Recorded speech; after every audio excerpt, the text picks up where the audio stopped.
Apple will go from Intel CPUs to their own Apple Silicon in coming Macs. And I think that is one of the biggest steps Apple has done historically. And these coming Macs will also run iOS apps and iPad apps. So I must say that this is one of the most interesting steps for me too, because now I think the coming Macs will be an excellent buy too. So now I don't know if I will buy the coming iPad Pro with an A14 CPU or a coming Mac that can run also iPad and iPhone apps. And these coming Macs will have an excellent performance, have a lot of power and an excellent battery life. Maybe a battery life for a couple of days or so. Think about it.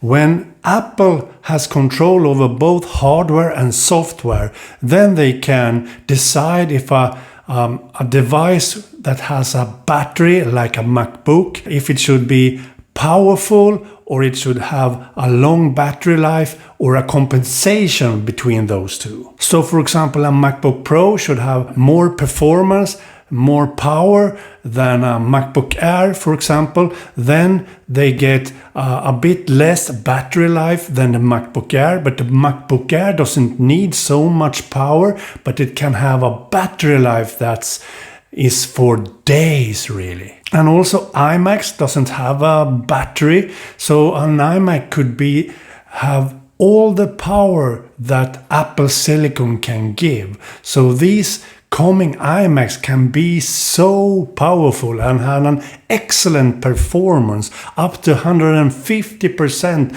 better performance than with Intel processors. So I'm sure that we will see a revival of the MacBook, not the MacBook Air or the MacBook Pro. We will also have a MacBook again, and that MacBook could eventually be the first device that Apple will present later this year or maybe early next year. We will see a MacBook with an Apple Silicon processor in it. So I think that will be a MacBook, maybe a 12-inch MacBook, and very thin and has an excellent power and an excellent battery life with no fans. And at WWDC we saw that an ARM-based, an Apple Silicon-based Mac can easily run Final Cut Pro with 4K videos and edit 3 simultaneously 4K videos on an old A12 Apple processor. The same processor as the latest iPad Pro has.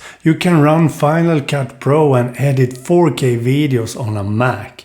That's excellent, so interesting. I'm so excited over this. This is a huge step for Apple. And not only for Apple, this is a huge step for all coming computers. This is a huge step for computing. And also be able to run all the great iPhone apps and all the iPad apps and so on so easily directly on the Mac and the MacBook or whatever Mac you will have. It's an excellent choice. You can install them directly from the Mac App Store, and you can have the same subscription as you have on the iPhone and the iPad and also now on the Mac. So you can basically have the same app on all your devices. This is awesome, really awesome. So I can have basically LumaFusion, a video editing app that I use on my iPhone. I can have that on the Mac too. And I can also resize the window so it will be full screen on the Mac, so I can use it in full screen to video edit on. So this is brilliant. And who knows, now that we can see that the coming Macs on Apple Silicon can run Final Cut Pro, so maybe we will see Final Cut Pro on the iPads too, and maybe also the iPhone in the future. Because these apps will run on all Apple devices with the same Apple Silicon on all devices. The only difference will be different performance on the different CPUs and so on different devices. So these 3 different categories of devices, the iPhone, iPad and Mac can run the same apps in the future. So it will be very interesting to see later this year when the first Mac will come out, which kind of processor, which kind of Apple Silicon it will have, and how good the performance will be and how good the battery life will be, because this will set the coming future for computers. So as I said, I was sure that I should buy an iPad Pro next time they release it with an A14 processor, but now I can't decide if I will buy a Mac instead of an iPad Pro. But I don't know now which device is best for me, because this is so interesting, and I think the price will actually decide now, because the price, if a Mac now will be as the same price as an iPad, for example, then why not buy a Mac instead? Because I think Macs will be cheaper now with their own Apple Silicon. They don't have to pay license money for Intel processors anymore. So my guess is that price will decide if I will buy a coming Mac on Apple Silicon or an iPad Pro. But let's see what Mac Big Sur operating system will also have, because as you can see in the early betas, it has very much the same UI as an iPad actually.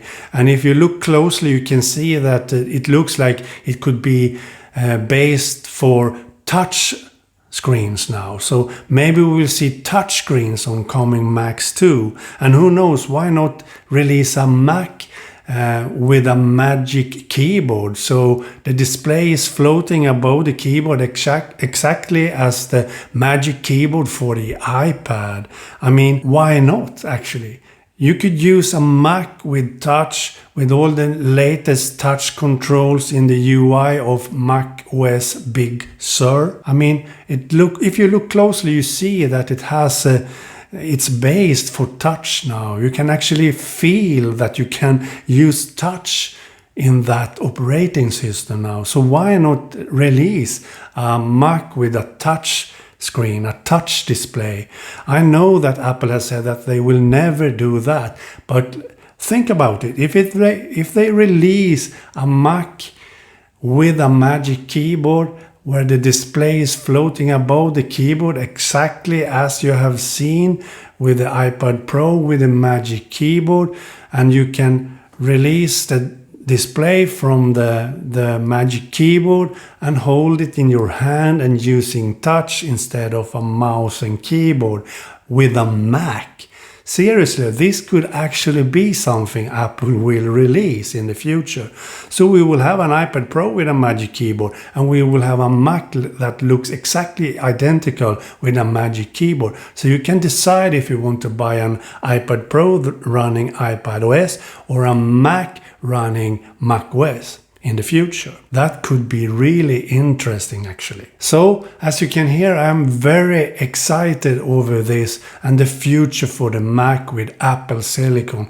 I think this was a brilliant move actually, and it's so easy for the developers to release their apps for these kinds of Macs too, so no problem there. We will have all the apps that you have now for Mac in the future, no problem. And we will also have all the iPhone apps and all the iPad apps in the future. So these apps, these programs and these Macs is the future, and I think these devices have everything you want actually, both when it comes to performance, software and hardware. I mean, you have everything. You have battery life that lasts for days with these ones. So with the 5nm CPUs that comes soon for Apple, I'm sure that the first Mac with an Apple Silicon processor later this year will have 5nm CPU. So it will have an excellent performance with no heat and an excellent battery life. Okay, bye.